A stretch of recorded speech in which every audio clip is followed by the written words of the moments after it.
व्यासपीठ माननीय परीक्षक आणि धगधगत्या अंतःकरणानं माझ्यासारखीच यशाची गोड स्वप्न पाहत कथेच्या प्रांगणात एक से बढ़कर एक कथा घेऊन आलेल्या माझ्या स्पर्धक मित्रांनो, जंगलाचा राजा सिंह आणि एक भलं मोठं रानडुक्कर यांच्या संघर्षातील ही कथा आहे. कथेचं शीर्षक बंधूंनो सावध व्हा, रात्र वैऱ्याची आहे. बंधूंनो सावध व्हा, रात्र वैऱ्याची आहे. एकदा जंगलाचा राजा सिंह आणि एक भलं मोठं रानडुक्कर पाणी पिण्यासाठी एकदा जंगलाच्या झऱ्यावर येतात. ते दिवस होते ऐन उन्हाळ्याचे. दोघांनाही जबरदस्त तहान लागली होती, पण पाणी अगोदर प्यायचं कुणी? सिंहाला वाटले, मी तर जंगलाचा राजा आहे म्हणून मी अगोदर पाणी पिणार, पण हा तर एक जंगलातला रानडुक्कर आहे, याने माझ्या नंतर पाणी प्यावे. पण रानडुकराला वाटले, असू दे हा जंगलाचा राजा, मी आधी पाणी पिणार. त्याच्या इतकाच माझाही या झाल्यावर हक्क आहे, मी अगोदर पाणी पिणार. सिंह आपल्या तोऱ्यात पुढे आला आणि रानडुक्कर आपल्या कुऱ्यात गुरगुरले. ए जंगलाचा राजा, थांब.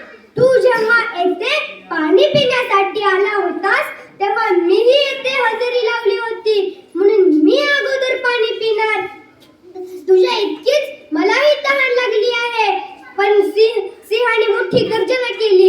अरे रानडुकरा, मी तर जंगलाचा राजा आहे आणि तू मला तत्वज्ञान सांगशील, म्हणून मी अगोदर पाणी पिणार. अशा रीतीने या ऐन उन्हाळ्याच्या दिवसात पाणी पिण्याकरिता आलेल्या एका रानडुकराचे आणि एका सिंहाचे भांडण सुरू झाले. सिंहाने रानडुकरावर झेप घेतली आणि रानडुक्कर सिंहाच्या शरीराचे लचके लचके लचके तोडू लागले आणि एकदम अगदी रक्तबंबाळ होईपर्यंत त्या दोघांची खडाजंगी सुरूच होती.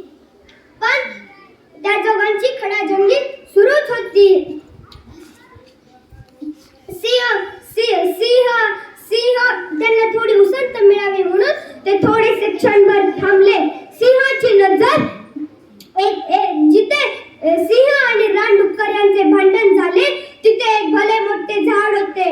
झाडाच्या मागून एक झरा वाहत होता आणि त्या दोघांनी त्या झऱ्याकडे नजर टाकली आणि झरा मंद गतीने वाहत होता. त्या सिंहाने लगेच ती नजर हटवली. त्याला काहीतरी आठवल्यासारखं वाटलं. तो रानडुकरावर झेप घेणार तितक्यात त्याची नजर वरच्या झाडावर गेली. वरच्या झाडावर सारी गिधाडांचा ताफा उतरला होता.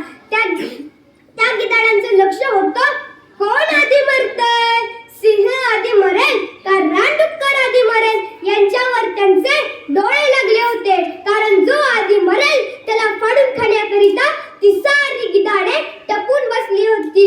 चौताळलेला सिंह कोठे पाहतोय म्हणून रानडुकराने झाडावर पाहिली. ती सारी सगळी गिधाडे पाहून ते चकितच झाले आणि ते सिंह म्हणाला, तुला जास्त तहान लागली असेल तर तू अगोदर पाणी पी, कारण कवळ्याच्या आणि गिधाडांच्या भक्षस्थानी पडण्यापेक्षा आपणच